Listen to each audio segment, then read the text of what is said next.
पटना से इस वक्त की बड़ी खबर सामने आ रही है, जहां बीएसएससी पर न्यूज 18 का बड़ा खुलासा। बीएसएससी के अधिकारियों पर सरकार मेहरबान है। पटना से ये बड़ी खबर और एक बड़ा खुलासा न्यूज 18 की तरफ से बीएसएस पर। आपको बताते चले कि कई घोटाले के बाद भी व्यवस्था जो है वो नहीं सुधरी है और सालों से आयोग में जमे हैं अधिकारी और कर्मी। आयोग में ही पोस्टिंग से लेकर प्रोन्नति पा रहे हैं कर्मी और अधिकारी। तो ये बड़ी खबर आपको पटना से बता रहे हो। और बीएसएससी पर न्यूज 18 का ये बड़ा खुलासा, जहां बीएसएससी के अधिकारियों और पर सरकार जो है वो मेहरबान है। और अधिक अपडेट के साथ संवाददाता रजनीश हमारे साथ फोन लाइन पर जुड़ गए। रजनीश, इस पूरे मामले पर क्या कुछ अधिक जानकारी पास है? और निश्चित रूप से जिस तरह से बीपीएससी पर अभी आरोप लगा है और जो प्रश्न पत्र लीक हुआ है उसके बाद ये जो बीएसएससी है ये भी 2017 में जो है सुर्खियों में आया था। यहाँ पर भी घोटाला हुआ था। और बता दें आपको कि घोटाले के बावजूद आज तक बीएसएससी के जो कार्यशैली है नहीं बदले हैं। नतीजा जो अधिकारी हैं वर्षों से जमे हुए हैं। सबसे पहला नाम जो अभय कुमार सिंह है, जो वर्तमान में अभी सचिव है।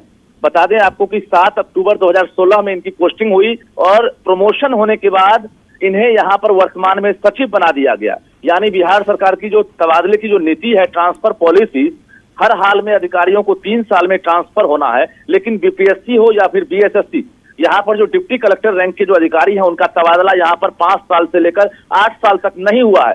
नतीजा ये लोग अभी भी मलाईदार पोस्ट पर बैठे हुए हैं। मनोज कुमार जो ओएसडी है 24/8/15 से अभी तक ये जमे हुए हैं। विनोद कुमार सिंह जो उप सचिव हैं ये 11/5/16 से हैं। प्रभात कुमार है। सबसे हैरानी की बात यह है कि अब्दुल बहाव अंसारी जो ज्वाइंट सेक्रेटरी थे यहाँ पर, इनकी पोस्टिंग 2017 में हुई। ये यहीं से रिटायर कर गए और 4.5 साल तक इनकी यहाँ पर से तबादला नहीं किया गया। तो निश्चित रूप से एक बड़ा कहीं ना कहीं खुलासा न्यूज 18 ने किया है, यही सोचकर कि आखिर सरकार संज्ञान ले। क्योंकि सरकार को जानकारी है कि आयोग जो है दूध का धुला हुआ नहीं है। बीपीएससी हो या बीएसएससी हो, इससे पहले बड़े बड़े घोटाले हुए हैं। और आयोग जो बीएसएससी है इसके सचिव से लेकर जो अध्यक्ष है उनको जेल जाना पड़ा था वर्ष 2017 में। तो बीपीएससी जो है उसमें भी जो पूर्व 3 अध्यक्ष हैं वो जेल गए हैं। बावजूद जो ट्रांसफर पॉलिसी है यहाँ के अधिकारियों पर लागू नहीं होती है, ना ही जो कर्मचारी हैं जो कहीं ना कहीं प्रशाखा पदाधिकारी हैं उनके लिए सेक्शन ट्रांसफर तक लागू यहाँ पर नहीं होता है। एक ही सेक्शन में 8 साल से लेकर 10 साल से लोग जमे हुए हैं।